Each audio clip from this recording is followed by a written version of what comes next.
ভাই রে, আমি কলগেট কিনতে কিনতে পরেশান হয়ে গেছি জানো। 50 গ্রামের কলগেট আনলে 2 দিনের বেশি চলে না, 100 গ্রামের কলগেট আনলে 4 দিনের বেশি চলে না,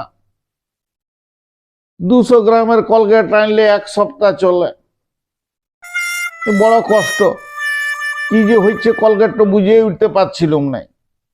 এক বন্ধুকে আমি বললাম যে দেখো ভাই, এমনি এমনি ব্যাপার, শালা সবকিছুই ঠিক থাকছে, কলগেটে ঘরে শেষ হয়ে যাচ্ছে। তো বলছে যে কাজ করবি, মাঝরাত্রে উঠে নিয়ে চাদরটা হাঁটাই, তোর বইয়ের মুখটা দেখবি। তাই নাকি? হ্যাঁ, কথা মতন আমি সেদিন রাত্রেবেলায় শুয়েছি, তাড়াতাড়ি ঘুমের ভান করে দিলাম।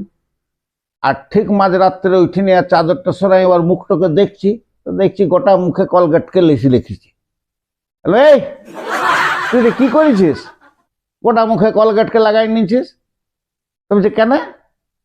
কলগেটে যদি দাঁত গোলাকে সাদা সাদা করে দিতে পারে, আমার মুখটাকে সাদা করতে পারবে না?